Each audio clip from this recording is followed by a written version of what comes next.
Everyone, welcome to my video.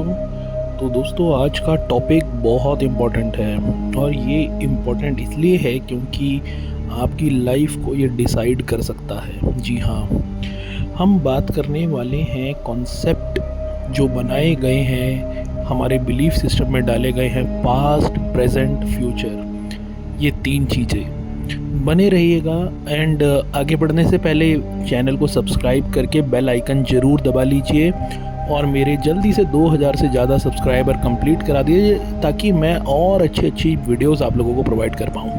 तो बिना देरी के हम आगे बढ़ते हैं।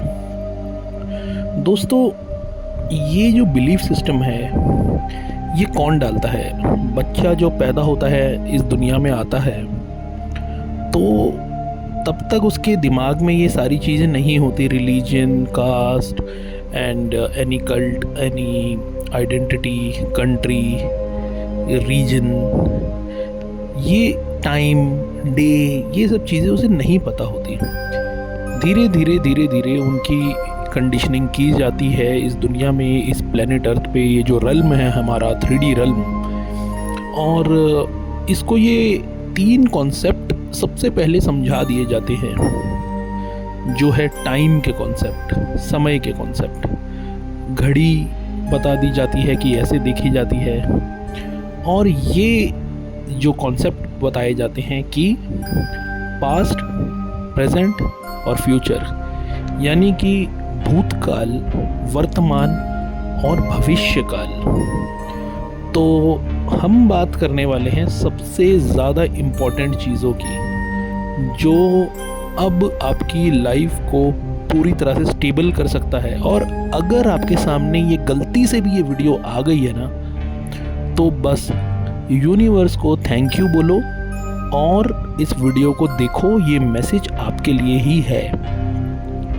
दोस्तों, पास्ट जो होता है वो बीता हुआ एक टाइम फ्रेम है, एक इवेंट्स जो होते हैं जो आपने अपनी लाइफ में जिए हैं, वो नेगेटिव भी हो सकते हैं, पॉजिटिव भी हो सकते हैं। लेकिन देखा ये जाता है जितने भी ह्यूमन बीइंग्स होते हैं वो पास्ट के जो ख़राब मेमोरीज़ होते हैं उनको लेके हमेशा अपने साथ चलते रहते हैं, और जो अच्छे मेमोरीज़ होते हैं वो उनको किसी तरह से याद नहीं रखते या बोर हो जाते हैं उनसे, क्योंकि उनको वो चीज़ प्राप्त हो चुकी है और उनको वो चीज़ अब मिल चुकी है, वो इवेंट मिल गए हैं, वो फिज़िकली जो उनको चीज़ें थी, मटेरियलिस्टिक चीज़ें, भौतिक चीज़ें कह सकते हैं आप, और कुछ ऐसी चीज़ें जो उनको चाहिए थी, अचीवमेंट्स, वो उन्होंने ले ली। अब वो उस पर गर्व करते करते, उस पर प्राउड फील करते करते थक चुके हैं। और लेकिन एक चीज़ उनके दिमाग से कभी नहीं हटती, वो है पास्ट की मेमोरीज़। और पास्ट की मेमोरीज़ हटाने के लिए आप लोगों को हमेशा कोशिश करनी चाहिए। इसलिए मैं बार बार कहता हूँ कि आप पास्ट का पन्ना पलटो और आगे बढ़ो, भूल जाओ जो हुआ, और यूनिवर्स को थैंक यू बोलो जो आज है आपके पास, और प्रेयर करिए। और जो आपके साथ हुआ कुछ भी नेगेटिव, उसको आप डिलीट करिए। और डिलीट करने के लिए आपको स्पेस में जाना पड़ेगा।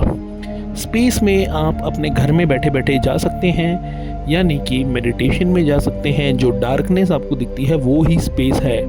वहाँ उस शून्यता में जाके जब आपकी ब्रेथ एकदम आपसे मिलने लग जाए, तब आपको अपनी आप को ये रियलाइज़ कराना है कि मैं ये डिलीट करना चाहता हूँ, और उस स्पेस में डिलीट हो जाएगा। रिसाइकिल बिन है वो।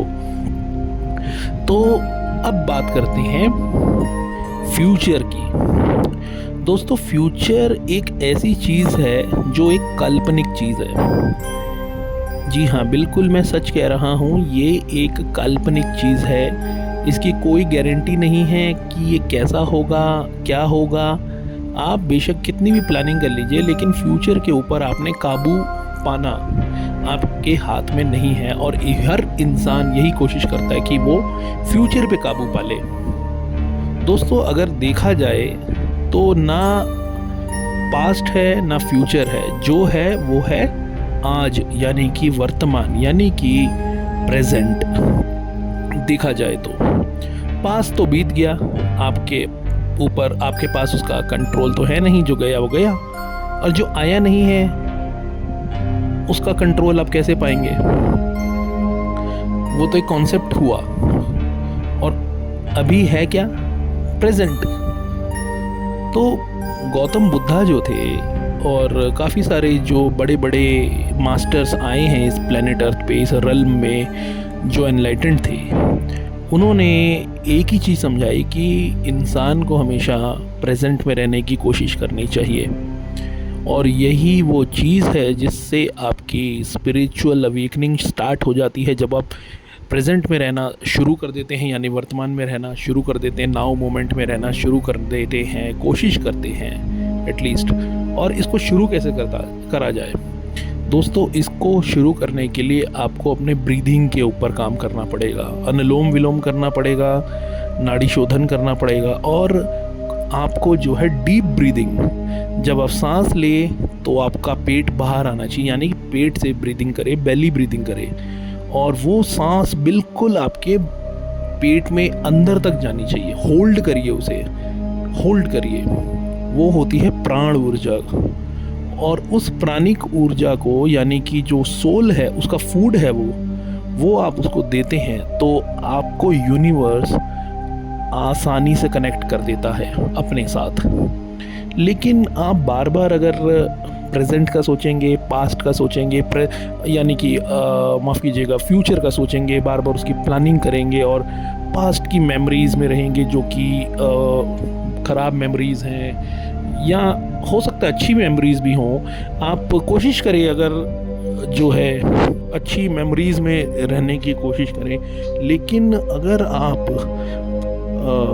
नेगेटिव मेमोरीज़ में अगर जाएंगे बार बार, तो आपको ये नेगेटिविटी बहुत ट्रैक करेगी और आप फिर प्रॉब्लम में फंस सकते हैं। लेकिन अगर आप बार बार फ्यूचर की प्लानिंग कर रहे हैं और उसकी एंजाइटी, डिप्रेशन को आप अट्रैक्ट कर रहे हैं, तो वो एक प्रॉब्लम है, क्योंकि ये कॉन्सेप्ट है, ये काल्पनिक चीज़ है। और ऐसा रहता है कि अगर हम अपने प्रेजेंट में रहने की बार बार कोशिश करते हैं, यानी कि प्रेजेंट में जब हम आ जाते हैं, तो यूनिवर्स आपसे पूरी तरह कनेक्ट हो जाता है, अलाइन हो जाता है, और आप सरेंडर मोड पे आ जाते हैं, और यूनिवर्स खुद आपको डाउनलोड्स भेजता है, यानी कि आपको मैसेजेस भेजता है कि आपको अब ये करना चाहिए, अब आपको वो करना चाहिए, और उससे आपका फ्यूचर तय होता है। तो प्रेजेंट में अगर आप जो भी कनेक्शन बनाते हैं यूनिवर्स के साथ, वही आपका फ्यूचर बनता है, और इस बात को आपको अच्छे से समझ लेना चाहिए, क्योंकि प्रेजेंट ही फ्यूचर बनाता है। पास्ट की तो कोई वैल्यू ही नहीं है, पास्ट को तो बिल्कुल आप छोड़ दीजिए, लेकिन पास्ट में की हुई गलतियों को दोबारा रिपीट नहीं करना इस प्रेजेंट में, इस बात का भी ध्यान रखें। लेकिन आप जब भी कनेक्ट हो जाते हैं यूनिवर्स से, तो आपको हमेशा ग्रेटिट्यूड के भाव में रहना है, क्योंकि यूनिवर्स जो है आपका भाव ही देखता है, और भाव ही आपकी वाइब्रेशन और फ्रीक्वेंसी को तय करती है। जैसी आपकी थॉट्स होंगी, जैसी आपकी सोच होगी, जो आपका भाव होगा, वैसा ही आपका फ्यूचर बनेगा। और ये बात मैं बार बार आपको समझाता हूँ। आप अगर इस चैनल पे नए आए हैं तो आप भी ये चीज़ समझ लीजिए और हमारी कम्युनिटी का हिस्सा बनिए सब्सक्राइब करके, ताकि हम आने वाले टाइम में बहुत अच्छे रिट्रीट भी कर सके, जो कि होंगे कुछ अलग नेचुरल प्लेसेस में, जहाँ पे खूब सारी सीनिक ब्यूटी रहेगी, और वहाँ मेडिटेशन और ये यूनिवर्स जो है हम से अलाइंड हो जाएगा। तो ये जो मैसेज है, ये आपने सोचा होगा कि ये तो आपने फ्यूचर की बात कर दी जी, फ्यूचर की बात करी, लेकिन मेरे पास जो मैसेज आते हैं यूनिवर्स के थ्रू, वो मैं आपको बता देता हूँ। I am just an instrument of the universe. मैं अपने माइंड से खुद से बना के नहीं बोलता, जो भी मेरे को मैसेजेस आते हैं वही मैं लोगों को बता देता हूँ, क्योंकि ये मेरे ज़रिए आप तक इन्फॉर्मेशन पहुंचाई जा रही है, यूनिवर्स पहुंचा रहा है, डिवाइन पहुंचा रहा है, और कुछ हायर बीइंग्स जो एंजेलिक एंटिटीज़ हैं, एंजेलिक बीइंग्स हैं, वो पहुंचा रहे हैं। वो भी मैसेंजर्स हैं इस यूनिवर्स के, इस वन इन्फिनिट क्रिएटर के। तो दोस्तों, आई होप आपको ये सब मेरी बातें समझ में आई होंगी। तो आप चैनल को सब्सक्राइब, शेयर, लाइक ज़रूर कीजिए। Thank you, have a nice day.